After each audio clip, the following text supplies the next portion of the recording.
Hi guys, and welcome to the stages of change in addiction. So we're going to get right into stage 1. Stage 1 is called pre-contemplation. It's the earliest stage of change, and during the pre-contemplation stage, people are not really considering a change at all.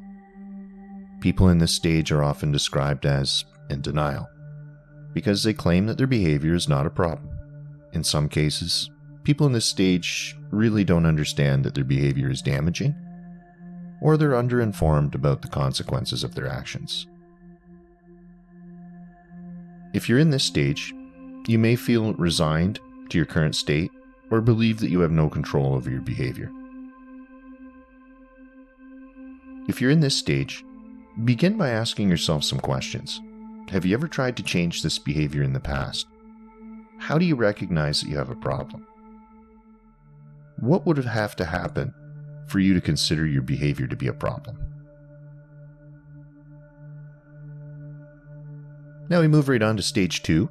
Stage 2 is called contemplation. During this stage, people become more and more aware of the potential benefits of making a change. But the costs tend to stand out even more. This conflict creates a strong sense of ambivalence about change. Because of this uncertainty, the contemplation stage of change can last months or even years. Many people never make it past the contemplation phase, unfortunately.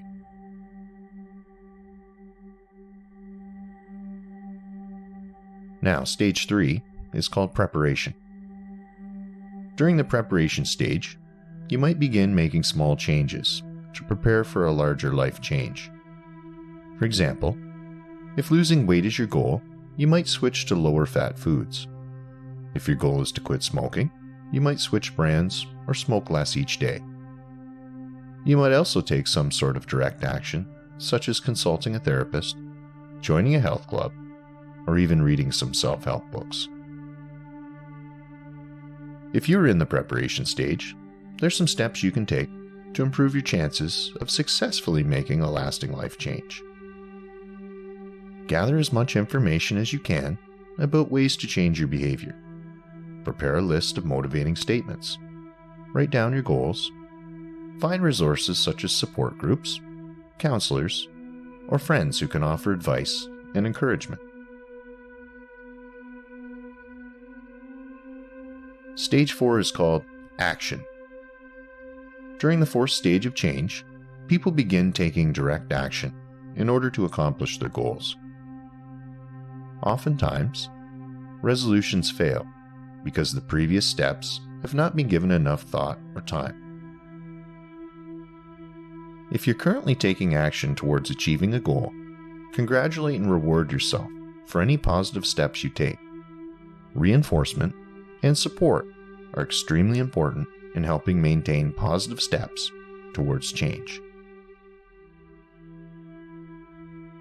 Stage 5 is called maintenance. The maintenance phase of the stages of change model involves successfully avoiding former behaviors and keeping up new behaviors. So if you're trying to maintain a new behavior, look for ways to avoid temptation. Try replacing old habits with more positive actions. Reward yourself when you're able to successfully avoid a relapse. If you do falter, don't be too hard on yourself or give up. As you will learn in the next stage, relapses are common. Now the final stage, stage 6, relapse. In any behavior change, relapses are a common occurrence. When you go through a relapse, you might experience feelings of failure, disappointment, and frustration. The key to success is not to let those setbacks undermine your self-confidence. If you lapse back into old behavior, take a hard look at why it happened. What triggered the relapse? What can you do to avoid these triggers in the future? Now, while relapses can be difficult, the best solution is to start again with the preparation, action, or maintenance stages of behavior change. You might want to reassess your resources and your techniques. reaffirm your motivation, your plan of action, and commitment to your goals. Also make plans for how you'll deal with any future temptations. Now, in review, we'll go over the stages of change one last time, just in a summary. So stage 1, pre-contemplation, not looking at any change at all.